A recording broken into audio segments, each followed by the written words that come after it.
నమస్తే, నేను Roja. Welcome to special debate. Hyderabad పరిచయం అక్కర్లేని సిటీ. సంపన్నుడికైనా పేదవాడికైనా అందరికీ బతుకునిచ్చే నగరం. అందుకే భాగ్యనగరం అంటే అందరికీ ఇష్టం. గ్రేటర్ సిటీ కోసం ప్లాన్స్ వేస్తున్నారు పాలకులు. ప్రణాళికలు సరే, నిధులెక్కడా? హైదరాబాద్ అభివృద్ధి బాధ్యత ఎవరిది? కేంద్ర సర్కార్దా, రాష్ట్ర ప్రభుత్వానిదా? సీఎం రేవంత్ రిక్వెస్ట్లు ఏంటి? పీఎం మోడీ సహకారం ఏంటి? గ్రేటర్ డెవలపర్స్ పై ఇవాల్టి special debate. Metro connectivity, Musi development, regional ring road, greenfield radial roads, Bhagyanagaram కోసం ఫ్యూచర్ ప్లాన్స్ అంటోంది రేవంత్ సర్కార్. హైదరాబాద్ను మరింత అభివృద్ధి చేసే దిశగా అడుగులు వేస్తోంది. అందుకోసం కేంద్ర సాయాన్ని కోరింది కాంగ్రెస్ ప్రభుత్వం. నిధులు ఇవ్వండి అంటూ కేంద్ర పట్టణాభివృద్ధి శాఖ మంత్రి మనోహర్ లాల్ ఖట్టర్కు తెలంగాణ సీఎం రేవంత్ రెడ్డి విజ్ఞప్తి చేశారు. గ్రేటర్ హైదరాబాద్లో చేపట్టబోయే అభివృద్ధి పనులకు 55,652 కోట్లు ఆర్థిక సాయం చేయాలని రిక్వెస్ట్ చేశారు.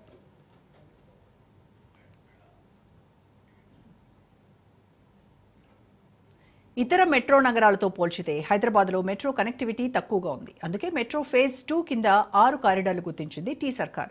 5ంటికి డిపిఆర్లు పూర్తయ్యాయి. మెట్రో కోసం 24,269 కోట్లు అందించాలని డిమాండ్ చేస్తోంది కాంగ్రెస్. అలాగే మూసీ రివర్ ఫ్రంట్ అభివృద్ధికి చేయూతనివ్వాలంటోంది. కాలువలు, బాక్స్ డ్రైన్లు, ఎస్టీపీల నిర్మాణానికి 10,000 కోట్లు ఇవ్వాలని నివేదించింది.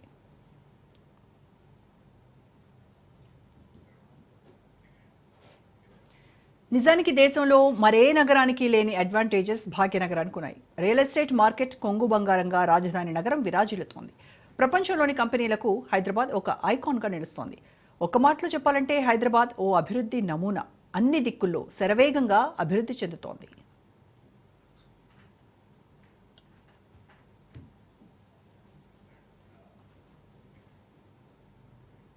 హైదరాబాద్ అభివృద్ధిలో అందరి కష్టం ఉంది. గ్రేటర్ సిటీ ముఖ చిత్రాన్ని మార్చేసిన ప్రాజెక్ట్స్ ఎన్నో వచ్చాయి. విదేశీ దిగ్గజ కంపెనీలు హైదరాబాద్ బాటపట్టాయి. అనుకూల వాతావరణం, భౌగోళిక కారణాల వల్లే హైదరాబాద్ విస్తృతంగా విస్తరించింది.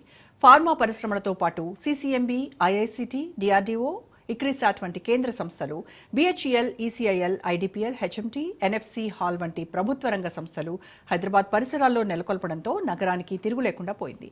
అటు ఉపాధిలో, ఇటు ఆదాయంలో హైదరాబాద్ సిటీ నెంబర్ 1.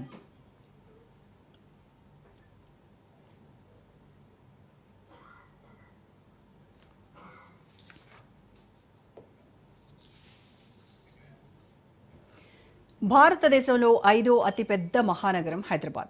రాజకీయ నేతలు ఎవరికి వారు హైదరాబాద్ అభివృద్ధిని తమ ఖాతాలో వేసుకున్నా డెవలప్మెంట్లో హైదరాబాద్ స్థానమేమీ మారలేదు. నిజాం రాజుల కాలం నుంచి నేటి కాంగ్రెస్ పాలన దాకా గ్రేటర్ హైదరాబాద్ 5వ స్థానంలోనే ఉండిపోయింది. ముత్యాల నగరం, హైటెక్ సిటీ అంటూ రకరకాలుగా పిలుచుకున్న సామాన్యుడికి సమస్యలనే మిగులుస్తోంది భాగ్యనగరం. స్వరాష్ట్రంలో హైదరాబాద్ న్యూయార్క్ కాలేదు, పాత బస్తీ ఇస్తాంబుల్ కాలేదు. ప్రజా సమస్యలు రెట్టింపయ్యాయి. రైట్, ఇదే టాపిక్ పై డిబేట్లోకి వెళ్దాము. డిబేట్లో పార్టిసిపేట్ చేస్తున్నారు లింగం యాదవ్ గారు, కాంగ్రెస్ అధికార ప్రతినిధి, అలాగే అమర్నాథ్ గారు, బీజేపీ అధికార ప్రతినిధి. నమస్కారం అండి ఇద్దరికి. సో ముందుగా లింగం గారు, దావోస్ పర్యటన ముగించుకొని వచ్చి రాగానే రేవంత్ కేంద్ర మంత్రి మనోహర్ ఖట్టర్తో భేటీ అయ్యి ఇక్కడ రాష్ట్రానికి కేంద్రం నుంచి ఎలాంటి నిధులు కావాలి, ఆ నిధులు దేనికి ఉపయోగిస్తాము అనేది చాలా క్లియర్ కట్గా దాదాపు 55,000 కోట్లు రాష్ట్రానికి ఇవ్వండి అని ఆయన విజ్ఞప్తి చేశారు. సో మరి ఇప్పటి వరకు ఇచ్చినటువంటి నిధులకు సంబంధించి మీరు ఏ రకమైనటువంటి లెక్కలు చెప్పారు ప్రజానీకానికి కానీ అటు కేంద్రానికి కానీ? గుడ్ ఈవినింగ్ అండి. ముందుగా మీకు, కో ప్యానలిస్టులకు, అదేవిధంగా రాజ్ న్యూస్ ప్రేక్షకులందరికీ నమస్కారం. డెఫినెట్గా మొన్ననే గౌరవ ముఖ్యమంత్రి రేవంత్ రెడ్డి గారు, అదేవిధంగా IT and industry minister Sridhar Babu గారి ఆధ్వర్యంలో వరల్డ్ ఎకనామిక్ ఫోరంలో దావోస్లో జరిగినటువంటి కార్యక్రమంలో ఇవాళ కనీవిని ఎరుగని రీతిలో తెలంగాణకు 1,78,000 కోట్ల రూపాయల పెట్టుబడులు ఇవాళ తెలంగాణకు రావడం అనేది తెలంగాణ ప్రజలందరూ కూడా గర్వకారణం.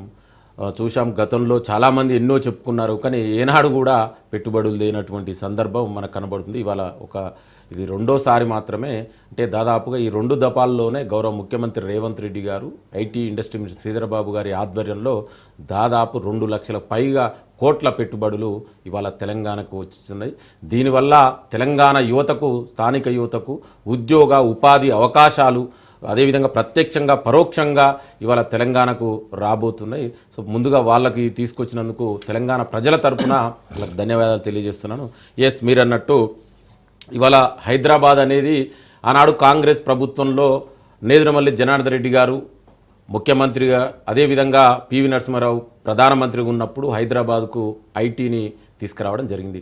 తర్వాత సక్సెసివ్ ముఖ్యమంత్రులందరూ కూడా చంద్రబాబు నాయుడు, అదేవిధంగా రాజశేఖర రెడ్డి గారు తీసుకొచ్చినటువంటి విప్లవాత్మకమైనటువంటి మార్పులు ఇవాళ ఔటర్ రింగ్ రోడ్ అయితేంది, పీవీఆర్ ఎక్స్ప్రెస్, అదేవిధంగా శంషాబాద్ ఇంటర్నేషనల్ ఎయిర్పోర్టు, మెట్రో, ఇవన్నీ కూడా హైదరాబాద్ గ్రోత్ కారిడార్లో ఇవాళ దేశంలోనే కాకుండా ప్రపంచంలోనే ఒక హైదరాబాద్ అంటే ఒక మోడల్ రాష్ట్రంగా నిలబడడం జరిగింది. ఇవాళ గత 10 ఏళ్లుగా పరిపాలించినటువంటి ప్రభుత్వాలు ఆర్థిక విధ్వంసం పేరుతో ఏ విధంగా జరిగిందనేది ఇవాళ నేను దాని గురించి పోదలుచుకోవాలంటే ఒక్కొక్కది ఎట్లా విధ్వంసం జరిగిందని, ప్రత్యేకించి హైదరాబాద్ నగరానికి కూడా ఇవాళ ఆనాడు హైదరాబాద్ అంటేనే city of lakes and racks, ఆ యొక్క బ్యూటీని కూడా ఎక్కడ పడితే అక్కడ ప్రభుత్వ భూములని, నాలాలని, చెరువులని కబ్జా చేసినటువంటి సందర్భం గతంలో ఉంది. ఒక చిన్న వర్షం వస్తే కూడా హైదరాబాద్ ఏ విధంగా అతలాకుతం అవుతుంది, హైదరాబాద్లో ట్రాఫిక్ ఏ విధంగా జామ్ అవుతుందని మన అందరికీ తెలిసింది. ఎందుకంటే మన డే టు డే లైఫ్లో చూస్తున్నాం. ఇవాళ గౌరవ ముఖ్యమంత్రి రేవంత్ రెడ్డి గారు ఈ విధంగా జరగొద్దు, ఇవాళ హైదరాబాద్ అంటేనే ఇవాళ ప్రపంచానికి పెట్టుబడుల నగరంగా ఇవాళ హైదరాబాద్ నిలవబోతుంది. ఇవాళ భవిష్యత్ తరాలందరూ కూడా ఇవాళ హైదరాబాద్ వైపు చూస్తున్నారు. హైదరాబాద్ సిటీ ఇవాళ దేశంలోనే కాదు ప్రపంచంలో ఇవాళ ఆర్టిఫిషియల్ ఇంటెలిజెన్స్ కూడా ఇవాళ ఈ ప్రభుత్వం ప్రథమ ప్రాధాన్యత ఇస్తుంది. ఇవాళ దేశంలో ఉన్నటువంటి కంపెనీలన్నీ, మేజర్ కంపెనీలు, ఇండస్ట్రీస్, సాఫ్ట్వేర్ కంపెనీలు, ఫార్మా హబ్, మెడికల్ హబ్, ఇవాళ అన్నీ కూడా ఇవాళ హైదరాబాద్ వస్తున్నాయి. మరి ఇట్లాంటి తరుణంలో హైదరాబాద్ని గ్లోబల్ స్టాండర్డ్ నగరంగా తీర్చిదిద్దాలనే కృతనిశ్చయంతో ఇవాళ గౌరవ ముఖ్యమంత్రి గారు ముందుకెళ్తారు. మేము గతంలో పరిపాలించినటువంటి నాయకులు చెప్పారు ఇవాళ ఓల్డ్ సిటీని ఇస్తాంబుల్ చేస్తామని, లేదా ట్యాంక్ బండ్లు ఉన్నటువంటి నీళ్ళని కొబ్బరి నీళ్ళు లెక్క చేస్తాం. మేము ఆ విధంగా చెప్పట్లేదు. ఏదైతే సాధ్యమవుతుందో అదే చేస్తాం. దానికి అనుగుణంగానే నిన్న గౌరవ ముఖ్యమంత్రి కేంద్ర పట్టణాభివృద్ధి శాఖ మంత్రి అయినటువంటి మనోహర్ లాల్ ఖట్టర్ గారిని కలిసి ఇవాళ ఇట్లాంటి నగరం ఇవాళ ప్రపంచం మొత్తం హైదరాబాద్ వైపు చూస్తుంది, తెలంగాణ వైపు చూస్తుంది. మరి ఇలాంటి సమయంలో కేంద్రం నుంచి మీరు కొన్ని నిధులు ఇస్తే ఇవాళ హైదరాబాద్ కూడా ఇంకా ప్రపంచ స్థాయి నగరంగా నిలవడానికి ఇంకా కృషి చేసినట్టు అవుతుంది. ఎందుకంటే ఇవాళ కేంద్రము రాష్ట్రాలు అనేది ఒకటికి రెండు పరస్పరం సహకరించుకోవాలి. అకార్డింగ్ టు ఇండియన్ కాన్స్టిట్యూషన్ కేంద్రం అది union, it's a cooperative federalism. So definite కూడా ఎందుకంటే ఇవాళ తెలంగాణ నుంచి పన్నుల రూపంలో కేంద్రానికి వెళ్తున్నాయి. డెఫినెట్ కూడా కేంద్రం ఇవ్వవలసినటువంటి బాధ్యత కూడా కేంద్రం మీద ఉంది. దాన్నే గుర్తు చేస్తూ నిన్న గౌరవ ముఖ్యమంత్రి గారు ఇవాళ మూసీ రివర్కు దాదాపు 10,000 కోట్ల రూపాయల నిధులు ఇవ్వమని, అదేవిధంగా జేఎస్ఎంసీకి టోటల్గా 55,000 కోట్ల రూపాయల నిధులు ఇవ్వమని, ఇవాళ అదేవిధంగా 20 లక్షల ఇండ్లు ఇవ్వమని కూడా ముఖ్యమంత్రి గారు కేంద్ర పట్టణాభివృద్ధి శాఖ మంత్రి మనోహర్ లాల్ ఖట్టర్ గారికి రిక్వెస్ట్ చేయడం జరిగింది. ఇవాళ ఎందుకంటే గతంలో ఇక్కడ రేవంత్ కేంద్ర మంత్రిని రిక్వెస్ట్ చేయడంలో తప్పులేదు, ఓకే, అక్కడ సానుకూలంగా స్పందించడంలో తప్పులేదు. బట్ విషయం ఎక్కడ అంటే ఎప్పుడైతే కేంద్రం నుంచి నిధులు వచ్చిన తర్వాత కూడా రాష్ట్రము తన ఖాతాలో వేసుకుంటోంది ఆ నిధులు కూడా. అది ఎక్కడ ప్రజలకు కూడా ఎక్కడ చెప్పినటువంటి పాపను పోవట్లేదు అనేది కదా బీజేపీ నేతలు చెప్తున్నారు. అదే బీజేపీ నేతలు ఏదైనా మాట్లాడతారు. నేనేమంటున్నా వాస్తవం కాదు. నేనేమంటున్నా అంటే కాన్స్టిట్యూషన్ ప్రకారం cooperative India is a cooperative federalism, అంటే రాష్ట్రాలకు ఇవ్వవలసినట్టు బాధ్యత ఉందండి కేంద్రము. ఇక్కడి నుంచి పన్నుల రూపంలో పోతుంది. ఇప్పుడు కేంద్రంలో ఏ ప్రభుత్వం నుండి, రాష్ట్రం ఏ ప్రభుత్వం నుండి ఇవాళ రాజ్యాంగం ప్రకారం నడుచుకోవాలి కదా. మీరు ఇవ్వాలి అంటే ఇప్పుడు ఎవరు జేబు నుంచి ఇవ్వట్లేదు కదా. రాష్ట్రానికి రావాల్సినటువంటి వాటాని ఇవాళ దేశం మొత్తం కాకుండా ప్రపంచం మొత్తం హైదరాబాద్ నగరం వైపు చూస్తున్నది. ఇవాళ వాళ్ళు మాట్లాడుతున్నారు కేంద్రం. మరి ఇవాళ గంగా నదికి 1,000 కోట్ల రూపాయలు ఇచ్చారు. మరి మూసీ నది పాపం ఏం చేసిందండి? ఇప్పుడు కేంద్రం బాధ్యతే కదా. ఇప్పుడు గంగా నదికి ఇచ్చినప్పుడు మేము ఎవరం అడ్డుకోలేదే, యూపీకే ఇస్తున్నారని మేము ఎవరం అనలేదే. యమునా నదికి రీజన్ వేసి పేరు మీద 1,000 కోట్ల రూపాయలు ఇచ్చిన మేమేమనలేదే. సబర్మతి నది రివర్ని డెవలప్ చేసిన మేము అనలేదే. మేము అదే విధంగా మేము వాళ్ళకి ఎందుకు ఇచ్చినామని మేము అనట్లేదే. ఇవాళ ఏపీకి ప్రాజెక్టులకు, పోలవరం ప్రాజెక్టుకు జాతీయ హోదా ఇచ్చిరు. మరి మా తెలంగాణ ఏం పంపించింది? పాలమూరు రంగారెడ్డి కూడా జాతీయ హోదా ఇవ్వచ్చు కదా. ఇవాళ ఆంధ్రాకు స్పెషల్ ప్యాకేజ్ పేరు మీద వాళ్ళకు డబ్బులు ఇచ్చిరు. మరి తెలంగాణ కూడా ఇవ్వమంటున్నాం కదా. ఆనాడు కాంగ్రెస్ ప్రభుత్వం ఇచ్చినటువంటి ఐటీఆర్ ప్రాజెక్ట్ ను కూడా ఇవాళ గుజరాత్ తీసుకుపోయారు కదా. మేము ఏం చెప్తున్నాం అంటే తెలంగాణకు రావాల్సినటువంటి అది మీ బాధ్యత, కేంద్రం బాధ్యత. గతంలో పరిపాలించినటువంటి ముఖ్యమంత్రి పేరు తెలుసుకోవాలి. ఆయన ఏం చేసిండు? ప్రధానమంత్రి వస్తే కూడా ఏనాడు కూడా రెస్పెక్ట్ ఇవ్వలేదు. అంతే ఇవాళ ప్రధానమంత్రి ఇంకొక పార్టీ, మా ముఖ్యమంత్రి వేరే పార్టీ, మేము ఎక్కడక్కడ చూడలేదు. భేషజాలకు మేము పోవట్లేదే. మాకు తెలంగాణ రాష్ట్రానికి రావాల్సిన ప్రయోజనాలు కాపాడుకోవడం యాజ్ ఎ ముఖ్యమంత్రిగా తెలంగాణ రాష్ట్ర ముఖ్యమంత్రిగా గౌరవ రేవంత్ రెడ్డి గారి బాధ్యత. ఆ బాధ్యత నెరవేరుస్తున్నాం, మేము రిక్వెస్ట్ చేస్తున్నాం. ఇవాళ గతంలో చేసినట్టు మేము ఎక్కడ చేయట్లేదే, మేము అడుగుతున్నాం. ఇవాళ చూడు, మెట్రో ఇవాళ హైదరాబాద్ విస్తరిస్తుంది, మెట్రో విస్తరించవలసిన అవసరం ఉంది. ఇవాళ రీజనల్ రింగ్ రోడ్ ఉంది. ఇవాళ ఎందుకంటే ఇవాళ తెలంగాణ రీజనల్ రింగ్ రోడ్ ద్వారా ఇవాళ తెలంగాణలో దాదాపు 60 to 70% ఇవాళ అర్బన్ ఏరియాల, సెమీ అర్బన్ ఏరియాలు ఉండబోతుంది. దీని ద్వారా పట్టణాభివృద్ధి నిధులు కూడా ఇవాళ తెలంగాణకి ఎక్కువ కేటాయించమడుగుతున్నాం. రిక్వెస్ట్ చేస్తున్నాం. డెఫినెట్ కూడా కేంద్రం కూడా ఇదే డెఫినెట్ కూడా రెస్పాన్సిబుల్, కేంద్ర బాధ్యత కూడా రెస్పాన్సిబుల్ డెఫినెట్ కూడా ఇస్తుందని ఆశాభావం వ్యక్తం చేస్తున్నాం. రైట్, మనతో జాయిన్ అయ్యారు గెల్లు శ్రీనివాస్ యాదవ్ గారు, బీఆర్ఎస్వి రాష్ట్ర అధ్యక్షులు. నమస్కారం అండి శ్రీనివాస్ గారు. నమస్తే మేడం. సో అమర్నాథ్ గారు, సో బీజేపీకి రాష్ట్రానికి నిధులు ఇవ్వాల్సినటువంటి బాధ్యత ఉంది అని అంటున్నారు. ఫైన్, కేంద్రం నుంచి వస్తున్నాయి, రాష్ట్రం ఖర్చు పెడుతోందని అంటున్నారు, శ్వేతపత్రాలు విడుదల చేయమని డిమాండ్లు. ఏం జరుగుతోంది మరి? నిజాం రాజుల కాలం నుంచి నేటి కాంగ్రెస్ పాలన వరకు గ్రేటర్ హైదరాబాద్ 5వ స్థానంలోనే ఉంది తప్ప దాని శాతం మెరుగుపడట్లేదు. దాని స్థానం ఒక మెట్టు పైకి కూడా ఎక్కట్లేదు. ఎక్కడ లోపం ఇది? మొదట మన ప్రేక్షకులకు అట్లాగే ప్యానల్లో మిగతా మిత్రులందరికీ నమస్కారం అండి. మేడం, ఇప్పుడు ఈ అర్బన్ డెవలప్మెంట్, హైదరాబాద్ డెవలప్మెంట్ అంశాన్ని ముందు వెళ్ళడానికన్నా ముందు ఒక్కసారి మీరు ఆలోచించండి. 1947 నుంచి స్వతంత్రం వచ్చినప్పటి నుంచి ఏ సిటీనైనా, అంటే భారతదేశంలో ఉన్న ఒక 30 సిటీలను తీసుకొని ఏ సిటీనైనా కాంగ్రెస్ ప్రభుత్వము, ఎందుకంటే అనేక సంవత్సరాలు కాంగ్రెస్ గవర్నమెంట్ పరిపాలించింది ఈ దేశాన్ని, ఏ ఒక్క సిటీనన్నా అసలు సిటీ డెవలప్మెంట్ రిలేటెడ్ ఒక్క ప్రాజెక్ట్ అన్న తీసుకొచ్చి సక్సెస్ఫుల్గా చేసిర్రా? చేయలేదు కదా. ఇప్పటి వరకు నేను మీకు ఒక 2-3 అంశాలే ఉదాహరణగా తీస్తా. హైదరాబాదు 1994-95 సంవత్సరం నుంచి డెవలప్మెంట్ అంటే ఐటీ కావచ్చు, మిగతా విషయాలు వచ్చినాయి. 1984 కొంచెం ముందుకెళ్ళాం, అంటే భారతదేశంలో మొట్టమొదటి కంప్యూటర్ వచ్చిన సమయంలో, అంటే ఇన్ఫోసిస్ పెట్టిన సమయంలో నారాయణమూర్తి గారు అనేక సార్లు ఈ విషయాన్ని చెప్పాడు. నేను జస్ట్ కోట్ చేస్తున్నాను. రాజీవ్ గాంధీ గారు అప్పుడు ప్రధానమంత్రిగా ఉండే 1984 నుంచి 89 వరకు అద్భుతమైన, అంటే బ్రూటల్ మెజారిటీ వాళ్ళకు ఉండే, అంటే అటు లోక్సభలో కావచ్చు, రాజ్యసభలో కావచ్చు, అద్భుతంగా పరిపాలన చేసి డెవలప్మెంట్ అద్భుతంగా చేసుకోవాల్సిన అక్కర ఉన్న సమయంలో ఈ దేశాన్ని డైరెక్ట్గా తీసుకెళ్ళిన బ్యాంక్రప్ట్ స్టేజ్కి తీసుకెళ్ళండి. అంటే 5 సంవత్సరాలలో 1989, 90, 91లో మనకు తెలుసు భారతదేశము అప్పుడు గోల్డ్ను కూడా, అంటే బంగారాన్ని కుదబెట్టి పైసలు తీసుకొచ్చిన పరిస్థితి. ఇప్పుడు ఆ గోల్డ్ను వాపస్ తీసుకురావడం జరుగుతున్నది. సో అటువంటి పరిస్థితులలో మన ప్రభుత్వాలు పనిచేసినాయి. జస్ట్ ఒక 20-25 ఇయర్స్ నుంచే సిటీస్ డెవలప్మెంట్ పైన ఒక కాన్సన్ట్రేషన్ వచ్చింది. ఎందుకు? వాజ్పేయి గారు మొట్టమొదటిసారిగా గోల్డెన్ క్వాడ్రిలేటరల్ అని ఇన్ఫ్రాస్ట్రక్చర్ పైన కావచ్చు, సిటీ డెవలప్మెంట్ మీద కావచ్చు, అర్బన్ డెవలప్మెంట్ మీద కావచ్చు, పావర్టీ అలివేషన్ మీద కావచ్చు ఫుల్ కాన్సన్ట్రేషన్తో పనిచేయడం జరుగుతున్నది. ఈరోజు నేను మీకు హైదరాబాద్ విషయానికి వస్తే, హైదరాబాద్ అనేది ప్రపంచంలోనే అత్యంత సేఫెస్ట్ సిటీస్లో ఒకటిని. భారతదేశంలో ఈరోజు ఏదైనా ఒక సిటీకి అద్భుతమైన క్యారెక్టరిస్టిక్స్, అంటే డెవలప్ కానీకి అద్భుతమైన క్యారెక్టరిస్టిక్స్ ఉన్న సిటీస్లో మీరు చేస్తే హైదరాబాద్ నెంబర్ 1 స్థానంలో ఉంటుంది. అటువంటి హైదరాబాద్ను తెలంగాణ ఏర్పడ్డ తర్వాత మేమందరం ఊహించాం, తెలంగాణ ఏర్పడ్డది ఇప్పుడు అద్భుతంగా డెవలప్ జరుగుతుంది. ఎందుకంటే సిటీలో అంతకుముందు సరే నీళ్లు నిధులు నియామకాలు అనే ట్యాగ్ లైన్తోని మనం తెలంగాణ కోసం అస్తిత్వ పోరాటం చేసినాం. ఆ సమయంలో హైదరాబాద్ డెవలప్ అవుతలేదంటే సరే వేరియస్ కారణాల వల్ల అనుకోవచ్చు, పొలిటికల్ రీజన్స్ వల్ల. కానీ ఎప్పుడైతే 2014లో తెలంగాణ ఏర్పడ్డదో, తెలంగాణ ఏర్పడ్డ తర్వాత అప్పుడున్న అర్బన్ డెవలప్మెంట్ మినిస్ట్రీ కావచ్చు, అప్పుడున్న ముఖ్యమంత్రి కావచ్చు ఘోరంగా విఫలమైనారు. ఘోరంగా అంటే అసలు చెప్పడానికి అసహ్యం వేస్తా, అంత ఘోరంగా డెవలప్. ఎందుకంటే వాళ్ళు ఇప్పుడు ఒక సిటీ డెవలప్ కానీకి ఒక 3 డైమెన్షన్స్ తీసుకుందాం. ఒకటి public transport, infrastructure development, poverty alleviation, అంటే స్లమ్ డెవలప్మెంట్. ఒక్క స్లమ్ 1432 నోటిఫైడ్ స్లమ్స్లో ఒక్క స్లమ్ అన్న డెవలప్ అయిందా అండి 10 సంవత్సరాలలో? ఓకే, బీఆర్ఎస్ బ్రౌన్ నేను ఛాలెంజ్ చేసి అడుగుతున్నా. కేటీఆర్ గారు కదా అప్పుడు అర్బన్ డెవలప్మెంట్ మినిస్టర్. రెండో విషయం, మురుగునీరు శుద్ధి, అంటే ఎస్టీపీస్ మొత్తం. ఇప్పుడు మిత్రుడు మూసీ గురించి మాట్లాడుతున్నారు కదా, బిఫోర్ దట్ మురుగునీరు శుద్ధి అనేది ఒక ఇంపార్టెంట్ ఎలిమెంట్ కదా. మొత్తం దేశంలో మీరు టాప్ 10 సిటీస్లో తీసుకుంటే అహ్మదాబాద్ నెంబర్ 1లో వస్తుంది. మీరు గత 10 సంవత్సరాలు మీరు development you can Google it.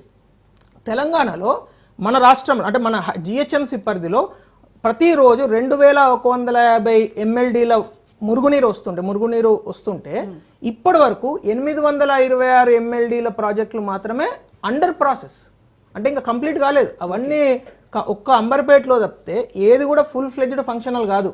అంత ఘోరంగా 10 సంవత్సరాల పరిపాలన చేశారు. ఏమైనా వాళ్ళ బ్రాండ్లు, వాళ్ళ ఫోటోలు, వాళ్ళ పెద్ద పెద్ద హోర్డింగ్లు తప్పిస్తే ఈ 10 సంవత్సరాల్లో బీఆర్ఎస్ ప్రభుత్వం చాలా దారుణంగా విఫలమైంది. Coming back to Congress government, 1 year అవుతున్నది మేడం. ఇప్పుడు లాస్ట్ ఇయర్ ఇందాక మిత్రులు ఒక సబ్జెక్టు దేవస్ పర్యటన గురించి మాట్లాడారు. నేను నవ్వాన ఏడవని అర్థమవుతలేదు. లాస్ట్ ఇయర్ 42,300 కోట్ల పెట్టుబడులు వచ్చినాయండి అని రేవంత్ రెడ్డి గారు ఒక పెద్ద పెద్ద కంపెనీల పేర్లు, గోడీ ఇండియా ప్రైవేట్ లిమిటెడ్, దాని మొత్తం నెట్వర్తే 130 కోట్లు, కానీ వాళ్ళు 8,000 కోట్లు పెడతామని ఎంఓయూ చేశారు. 2 వెబ్ వర్క్స్, ఆ మొత్తం కంపెనీ యొక్క టర్నోవర్ 80 కోట్లు, అది 5,200 కోట్లు పెడతా అని చెప్పారు. జేఎస్డబ్ల్యూ 9,000 కోట్లు పెడతా అని చెప్పారు. అట్లాగే అదాని 12,400, గాడ్రేజ్ కంపెనీ 1000 కోట్లు. ఇది మేజర్గా. దీనిలో కనీసం ఒక ఇటుకనైనా ఇప్పటివరకు పెట్టుబడి వచ్చింది, ఒక ఇటుక, ఒక సిమెంట్ బ్యాగ్. మిత్రుడిని అడుగుతున్నా, అట్లాగే కాంగ్రెస్ ప్రభుత్వాన్ని అడుగుతున్నాను, ఒక్క మనిషి కన్నా ఎంప్లాయ్మెంట్ వచ్చిందా? ఈ ఇప్పుడు నేను చెప్పిన ఈ 5 పెద్ద పెద్ద అంటే ఆ 5 కంపెనీల గురించి రేవంత్ రెడ్డి గారు చాలా ఘోరంగా చెప్పారు, అంటే చాలాసార్లు మాటలు గొప్పగా చెప్పాడు. నేను అంటున్నది ఏంటంటే మేడం, ఇప్పుడు మనం అర్థం చేసుకోవాల్సింది ఏంటంటే ఒక పెట్టుబడిని తీసుకొచ్చడం ఒకటే కాదు, ఇక్కడ ఇన్ఫ్రాస్ట్రక్చర్ డెవలప్ చేయాలి, ఇక్కడ లా అండ్ ఆర్డర్ అట్లా ఉండాలి. ఈరోజు సంక్షేమ హాస్టళ్లలో పిల్లలు చనిపోతున్న పరిస్థితి, హైదరాబాద్లో ఇన్ఫ్రాస్ట్రక్చర్ కావచ్చు, ఎడ్యుకేషన్ రిలేటెడ్ కావచ్చు. నేను ఒక విషయాన్ని స్వాగతిస్తా, ముఖ్యమంత్రి రేవంత్ రెడ్డి గారు చేసిన పనులలో స్కిల్ యూనివర్సిటీ పెడతా అని చెప్పారు. అదొక్కటి మాత్రం ఖచ్చితంగా అంటే 1 ఇయర్లో, లాస్ట్ 1 ఇయర్లో చేసిన ఒకే ఒక మంచి పని. ఎందుకంటే ఇప్పుడు దాని నుంచి పిల్లలు బయటకు వెళ్తారు, దానిలో కొంతమంది ఆంటర్ప్రెన్యూర్స్ అవుతారు, కొంతమంది ఉద్యోగాలకు వెళ్తారు. ఎందుకంటే ఈరోజు మీరు ఇందాక చదువుతున్నప్పుడు బిహెచ్ఎల్, అట్లాగే మన హైదరాబాద్లో ఉన్న కొన్ని సంస్థల పేర్లు చదివారు. బిహెచ్ఎల్ కావచ్చు, ఇప్పుడు బిహెచ్ఎల్ యాన్సిలరీ ఇండస్ట్రీ చాలా రోజుల నుంచి, గత 10 సంవత్సరాల నుంచి చాలా దారుణంగా దెబ్బతిన్నది. ఎందుకు? మ్యానుఫ్యాక్చరింగ్కు అంత లేదు. అగైన్ బిహెచ్ఎల్ ఈరోజు 2 లక్షల కోట్ల ఆర్డర్ బుక్తో ఉన్నారు. ఎందుకంటే మళ్ళీ ఒక వేవ్, ఇప్పుడు మన సైక్లిక్ డెవలప్మెంట్లో మళ్ళీ థర్మల్ ప్రాజెక్ట్స్ కానీ మిగతా పవర్ ప్రాజెక్ట్స్ అన్నీ ఇప్పుడు డెవలప్మెంట్కి వచ్చింది. ఇప్పుడు అక్కడ యాన్సిలరీని డెవలప్ చేయాల్సిన అక్కర ఉన్నదా లేదా? శ్రీధర్ బాబు గారు కావచ్చు, ముఖ్యమంత్రి గారు కావచ్చు, ఖచ్చితంగా దాన్ని దృష్టిలో ఉంచుకొని డెవలప్ చేయాలి. ఎందుకంటే ఒకప్పుడు తెలంగాణ అంటే బిహెచ్ఎల్ చుట్టుపక్కల, మీరు చూస్తే బిహెచ్ఎల్ చుట్టుపక్కల కనీసం ఒక 50,000 చిన్న యూనిట్ల దగ్గర నుంచి పెద్ద యూనిట్ల వరకు ఉంటుండే. కానీ ఈరోజు అవి లేవే. అవన్నీ అయితే రియల్ ఎస్టేట్, పాషమైలారంలో కూడా రియల్ ఎస్టేట్ ప్రాజెక్టులు చేస్తున్నారు మేడం, పటాన్చెరులో రియల్ ఎస్టేట్ ప్రాజెక్టులు చేస్తున్నారు. ఈ రాష్ట్రంలో ఎంఎస్ఎంఈ పాలసీ అని తీసుకొచ్చారు. ఎంఎస్ఎంఈ పాలసీ అని తీసుకొచ్చి అంటే ఇండస్ట్రీ డెవలప్ చేయడానికి నాకు తెలిసి ఆగస్టులోనో సెప్టెంబర్లోనో వాళ్ళు ఒక పెద్ద పాలసీ డాక్యుమెంట్ రిలీజ్ చేశారు శిల్పారామంలో. ఇప్పటి వరకు నేను ఆర్టీఐ ఫైల్ చేసినా నాకు ఆన్సర్ రాలేదు. ఆ పాలసీ బేస్డ్గా ఎన్ని ఎంఎస్ఎంఈలు ఇన్కార్పొరేట్ అయినాయి అని అడగడానికి నేను ఇండస్ట్రీ డిపార్ట్మెంట్లో నేను ఆర్టీఐ ఫైల్ చేస్తే ఇప్పటివరకు నాకు ఆన్సర్ రాలేదు.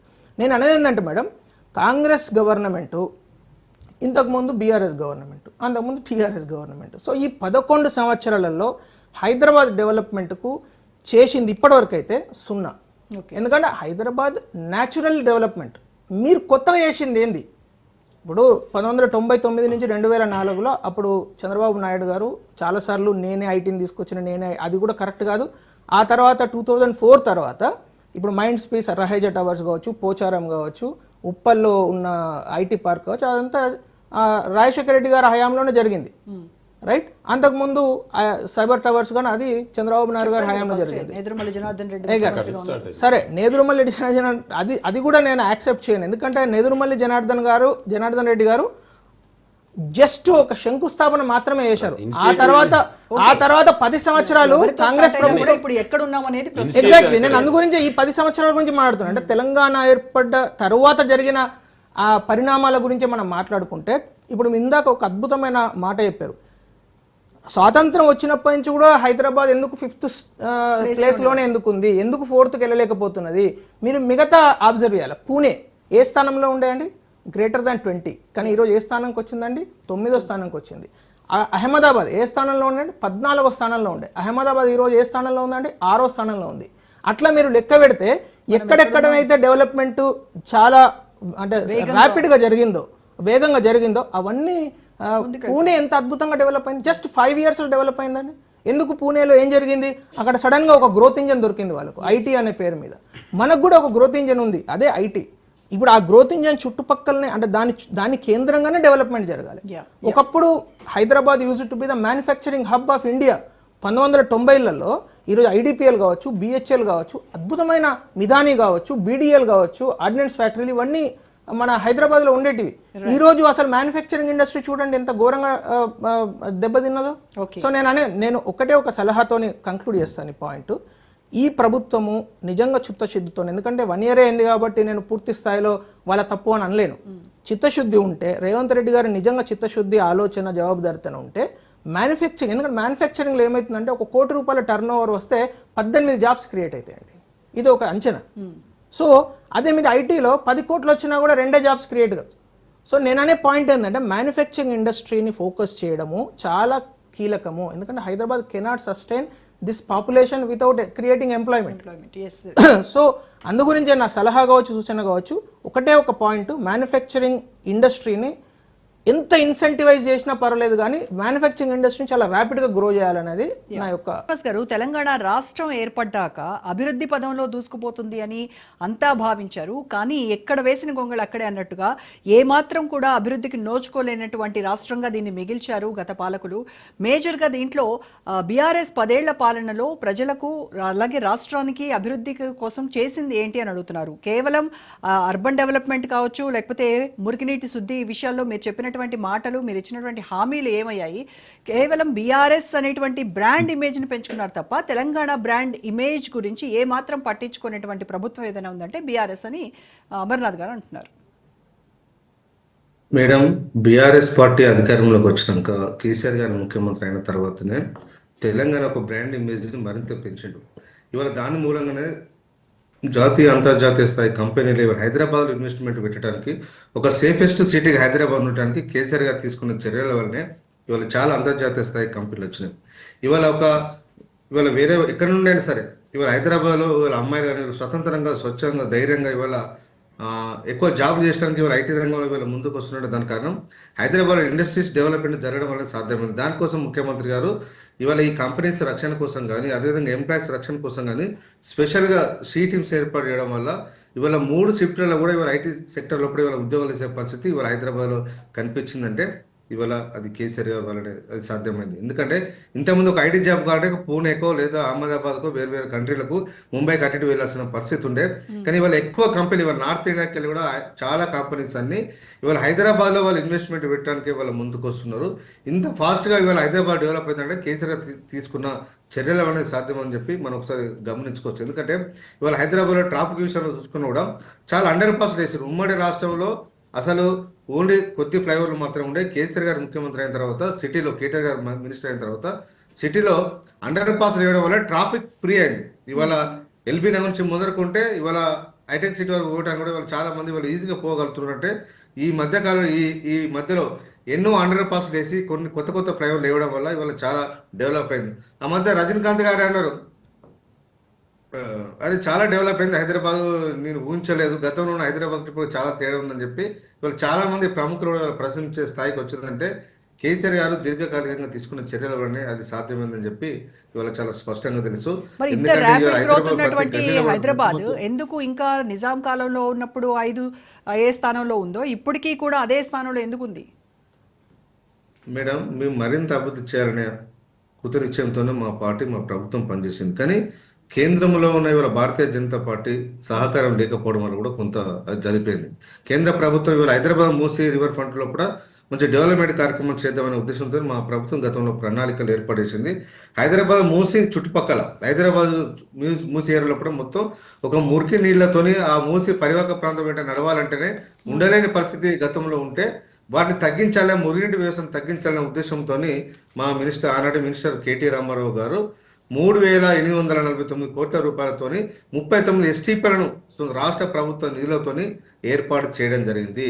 అదే ఉత్తరప్రదేశ్ లోపల నమోగంగా ప్రాజెక్టు కోసం 20,000 కోట్ల రూపాయలు కేంద్ర ప్రభుత్వం ఫ్లాగ్షిప్ ప్రోగ్రాం కింద వాళ్ళు ఆ రాష్ట్ర ప్రభుత్వానికి వాళ్ళు కేంద్ర ప్రభుత్వం ఇచ్చింది. కానీ ఇక్కడ తెలంగాణలో జరిగే ఏ ప్రాజెక్టు కోసం కూడా కేంద్ర ప్రభుత్వం డబ్బులు ఇవ్వకపోవడం వల్ల ఇవాళ చాలా నష్టం. ఇంతకుముందు లింగం యాదవ్ గారు అన్నట్టుగా కోఆపరేటివ్ ఫెడరలిజానికి కేంద్ర ప్రభుత్వం చాలా అవాయిడ్ చేసుకుంటూ వచ్చింది. రాష్ట్రాలను ఏవైతే నాన్ బీజేపీ స్టేట్స్ మీద వీళ్ళ పగబట్టినట్టుగా కేంద్ర ప్రభుత్వం వివరించడం వల్ల ఆ ప్రాజెక్ట్ అనేది ముందుకు వెళ్ళలేకపోయిందని చాలా స్పష్టంగా ఇవాళ చెప్పదలుచుకున్నాం. ఇవాళ ఇంతకుముందు దావోసు పెద్ద పెద్ద పర్యటనలు చాలా నిధులు తీసుకొచ్చని చెప్పి మా లింగం గారు చెప్తా ఉన్నారు. అసలు గతంలో అమెజాన్ మీర్ఖాన్పేటలో 48 ఎకరాల లోపల 4,000 మంది ఉద్యోగులతోని ఏర్పాటు చేసి 2020 లోపల దాన్ని ఏర్పాటు చేసింది మా ప్రభుత్వ హయాంలో. ఓకే. చాలా కంపెనీస్ ఇవాళ ముంబై కానీ పూణే కానీ ఏవైతే డెవలప్డ్ సిటీలు ఉన్నాయో అటు పోవాల్సిన ప్రాజెక్టులు ఎక్కువ హైదరాబాద్కు వస్తున్నాయంటే దానికి కారణం కేటీఆర్ గారు ప్రత్యక్షంగా వెళ్ళి చాలా సార్లు ఆ కంపెనీల అధిపతులతో మాట్లాడి తెలంగాణలో మీరు ప్రాజెక్టు 10 ఏళ్లలో తీసుకొచ్చినటువంటి ప్రాజెక్టులు ఎన్ని కోట్లు తీసుకొచ్చారు రాష్ట్రానికి? 1 year లో మేమెన్ని తీసుకొచ్చామో చర్చిద్దాం రండి అని సవాల్ చేస్తున్నారు కాంగ్రెస్ వాళ్ళు. రమ్మని చెప్పండి, చర్చించుకుందాం, రమ్మని చెప్పండి, స్పెషల్ డిబేట్ పెట్టండి. కేటీఆర్ గారు ఎన్నోసార్లు చెప్పారు ఆ నిధుల గురించి రండి తమ్ముడు రండి అని చెప్తే ఎవరు ముందుకు రాలేదు. ఇవాళ వీళ్ళన్నా 1,70,000 కోట్ల రూపాయల గతంలో అమెజాన్ మా ప్రభుత్వం ఉన్నప్పుడే 2020 లోపలనే అమెజాన్ 60,000 కోట్ల రూపాయలు ఇన్వెస్ట్మెంట్ పెడతాని చెప్పి ఆ రోజు ఒప్పందం చేసుకున్నారు. ఇప్పుడు అవన్నీ ప్రోగ్రెస్ లో ఉన్నాయి. మా ప్రభుత్వంలో కేసీఆర్ గారు ముఖ్యమంత్రి ఉన్నప్పుడు, కేటీఆర్ గారు ఇండస్ట్రియల్ మినిస్టర్ ఉన్నప్పుడు, అర్బన్ మినిస్టర్ ఉన్నప్పుడు తీసుకున్న ఒప్పందాలే ఇప్పుడు అవే ఒక్కొక్కటి మెల్లమెల్లగా వస్తున్నాయి తప్ప ఈ ప్రభుత్వం వచ్చిన తర్వాత కొత్తగా చేసుకున్న అగ్రిమెంట్ లోపల ఏ ఒక్కటి కూడా ఇంతకుముందు అమ్మనాథ్ గారు అన్నట్టుగా ఒక చిన్న ఇటుక పిల్ల కూడా పెట్టలేదు. సంవత్సర కాలంలో కూడా అసలు ప్రోగ్రెస్ లేదు. హైదరాబాద్ లో ఇన్వెస్ట్మెంట్ పెట్టాలంటే కంపెనీస్ రావాలంటే వీళ్ళు భయపడతా ఉన్నారు. ఇవాళ దావోస్కి వెళ్ళిన ప్రభుత్వం, ఇవాళ ముఖ్యమంత్రి గారు కానీ ఇండస్ట్రీ మినిస్టర్ గారు దావోస్కి వెళ్ళి ఎవరితో అగ్రిమెంట్ చేసుకున్నారు? అమెరికా వాళ్ళతో అగ్రిమెంట్ చేసుకున్నారా? ఇటలీ వాళ్ళతో అగ్రిమెంట్ చేసుకున్నారా? లండన్ వాళ్ళతో అగ్రిమెంట్? ఎక్కడ కంపెనీలు ఇక్కడ హైదరాబాద్కి వస్తున్నాయి? హైదరాబాద్ సంబంధించిన వాళ్ళతోనే, అదే మేఘా కృష్ణారెడ్డి వాళ్ళతోనే ఇక్కడ అగ్రిమెంట్ చేసుకొని పెట్టుబడులు తీసుకొస్తారని చెప్పి ఒక ఉదరగొట్టే కార్యక్రమాలు అనే మాటలు మాట్లాడుతున్నారు. ఇంతకుముందు గతంలో జరిగిన దావోస్ పర్యటనలో ఏం నిధులు వచ్చినాయి? అన్ని ఫేక్ కంపెనీలతోని 1,000 కోట్ల నిధులు తీసుకొస్తున్నామని చెప్పి మొత్తం అగ్రిమెంట్ అని చెప్పి ఫేక్ కంపెనీలతోని అంత కెపాసిటీ అయిన కంపెనీలతో అగ్రిమెంట్ చేసుకొని తెలంగాణ ప్రజలను మాయాలని చూస్తే తెలంగాణ ప్రజలు అమాయకులు ప్రతిరోజు ప్రతి ఒక్కరు కూడా గూగుల్లో సెర్చ్ చేసుకొని చూస్తున్నారు ఆ కంపెనీ కెపాసిటీ ఎంత, లిస్టింగ్ ఉందా లేదా, ఎన్ఎస్ఎల్ లిస్టింగ్ అయిందా లేదా, బిఎస్ఎల్ లిస్టింగ్ ఉందా అని చెప్పి అన్ని వెతుకుంటున్నారు. ఇవాళ రేవంత్ రెడ్డి గారు ఏ తప్పు చేసినా ఏ ప్రాపగండ చేసినా కూడా తెలంగాణ యువత ఉత్తనే పసిగడుతున్నారు. కాబట్టి ఇప్పటికైనా వాళ్ళు ఇలాంటివి బంధిస్తే బాగుంటుందని చెప్పి, ఎందుకంటే తెలంగాణ ఒక ఇమేజ్ని దెబ్బతీస్తున్నారు. ఇట్లా ఈ రకంగా అబద్ధాలు మాట్లాడడం తెలంగాణ ఇమేజ్ ప్రపంచం ముందు నెరవేరే పరిస్థితి ఉన్నది. కాబట్టి ప్రభుత్వం ఇలాంటి విధానాలను మానుకోవాలని చెప్పి ప్రభుత్వాన్ని రిక్వెస్ట్ చేస్తూ ఉన్నాం. ఓకే శ్రీనివాస్ గారు. సో లింగం గారు, ఇక్కడ లోకల్ కంపెనీస్తో మీరు MOU చేసుకోవడానికి దావోస్ వరకు వెళ్ళాలా? ఇక్కడే చేసేసుకోవచ్చు కదా, మరి అది ఫ్లైట్ ఖర్చులు మళ్ళీ ప్రజాధనం వేస్ట్ కదా అని. శ్రీనివాస్ గారు అన్నట్టు బహుశా మిత్రుడు అతనికి కూడా తెలిసే ఉంటుంది. వరల్డ్ ఎకనామిక్ ఫోరం అనేది ప్రపంచంలో ఎక్కడ ఉన్నటువంటి కంపెనీలైనా అక్కడ పోయి వాళ్ళ యొక్క ఏం ఇన్వెస్ట్లు, ఏం కొత్త ప్రాజెక్టులు అక్కడ పెడుతురు అనేది అక్కడ ప్రదర్శించవచ్చు. అదేవిధంగా దేశంలో ఉన్నటువంటి ఏ రాష్ట్ర ప్రభుత్వాలు, కేంద్ర ప్రభుత్వాలైనా కూడా అక్కడికి వెళ్ళి మా రాష్ట్రాల్లో మేము ఈ విధంగా మీకు సపోర్ట్ చేస్తాం, ఈ విధంగా మీరు మా ప్రాంతాలలో పెట్టుబడులు పెడితే మీకు ఉపయోగం ఉంటుంది, మాకు లోకల్ యువతకు కూడా ఉద్యోగాలు వస్తుంది అనేది ఒక ప్లాట్ఫారం. అది విదేశీ కంపెనీ అంటే ఈ దేశంలో ఉన్నటువంటి కంపెనీలు ప్రపంచంతో పోటీ పడలేవా? అంటే మాట్లాడే ముందు మిత్రుడు అర్థం చేసుకొని మరి గతంలో కూడా ఇవే కంపెనీలు వెళ్ళేగా. ఇవాళ దావోస్లో వరల్డ్ ఎకనామిక్ ఫోరం అనేది ఇది ఫస్ట్ జరగట్లేదు. ఇవాళ ఇదే విధంగా మాట్లాడితే మరి రిలయన్స్ కంపెనీ ఇవాళ మహారాష్ట్రలో బీజేపీ ప్రభుత్వం రిలయన్స్ కంపెనీతో ఒప్పందం చేసుకుంది. మరి రిలయన్స్ కంపెనీ ఎక్కడండి? ఎక్కడ ఏ ప్రపంచంలో ఏ కంపెనీ అది? ముంబై హెడ్ క్వార్టర్ ద్వారా ఈ దేశ కంపెనీ కదా. అంటే మాట్లాడే ముందు మనం ఆలోచించి మాట్లాడాలి. ఇవాళ మన కంపెనీలు కూడా ప్రపంచంతో పోటీ పడుతున్నాయి. అక్కడ ఎవరైనా రావచ్చండి. అది అమెరికా కంపెనీ, ఆఫ్రికా కంపెనీ, లేదా ఇంకెక్కడ కంపెనీ అని ఉండదు. అక్కడికి వస్తే మేము చేసినటువంటి ఏ విధంగా ఈ ప్రభుత్వం ముందుకెళ్తుంది, మా చిత్తశుద్ధిని చూసి వాళ్ళు పెట్టుబడులు పెట్టడానికి వచ్చారు. ఒక్క కంపెనీ లేదండి, ఒక్క కంపెనీ ఈ కంపెనీ లేదు కదా. ఇవాళ ఇంకొకటి మిత్రుడికి అధికారంలోకి రాకముందు ఏమన్నారు?